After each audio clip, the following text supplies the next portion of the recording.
వారాంతపు సెలవులతో తిరుమల అన్నవరంలో భక్తుల రద్దీ భారీగా పెరిగింది. 2 తెలుగు రాష్ట్రాల నుంచి పెద్ద సంఖ్యలో భక్తులు తరలివచ్చారు. తిరుమల కొండ భక్తులతో కిటకిటలాడుతోంది. శ్రీవారి దర్శనానికి వచ్చిన వాహనాలతో అలిపిరి తనిఖీ కేంద్రం వద్ద భారీగా ట్రాఫిక్ జామ్ అయింది. అటు అన్నవరంలోనూ సత్యదేవుని దర్శనానికి భక్తులు పోటెత్తారు. 2 గంటల పాటు దర్శనాన్ని నిలిపివేశారంటేనే పరిస్థితిని అర్థం చేసుకోవచ్చు.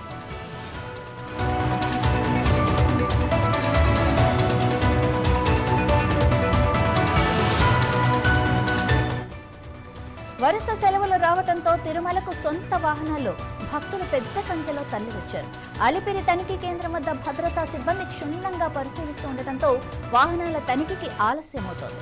వాహనాలు అలిపిరి ముఖద్వారం వరకు బారులు తీరాయి. టీటీడీ పోలీసు అధికారులు వెంటనే రంగంలోకి దిగి వాహన రద్దీని నియంత్రించారు.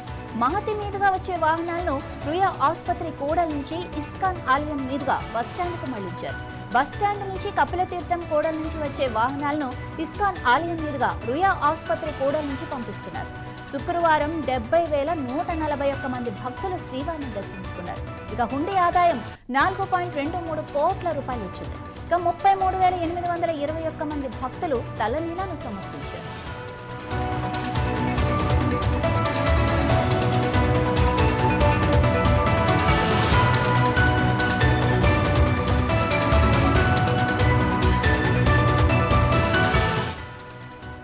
అటు అన్నవరంలోనూ కూడా ఇదే పరిస్థితి కొనసాగుతోంది. వారాంతపు సెలవులతో అన్నవరం సత్యదేవుని దర్శనానికి 2 తెలుగు రాష్ట్రాల నుంచి వేలాదిగా భక్తులు తరలివచ్చారు.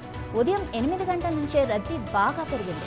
క్యూ లైన్లు, వ్రత మండపాలు కిక్కిరిసిపోయి దర్శనానికి 2 గంటల సమయం పట్టింది.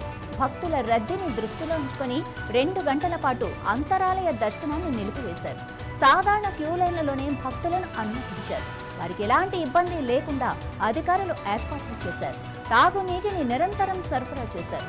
వందలాది వాహనాలను సత్యగిరిపై పార్కింగ్ ప్రదేశానికి మళ్లించి అక్కడి నుంచి దేవస్థానం ఉచిత బస్సుల్లో భక్తులను ఆలయ ప్రాంగణానికి తీసుకొచ్చారు. వసతి గదులకు కూడా భారీ డిమాండ్ ఏర్పడింది.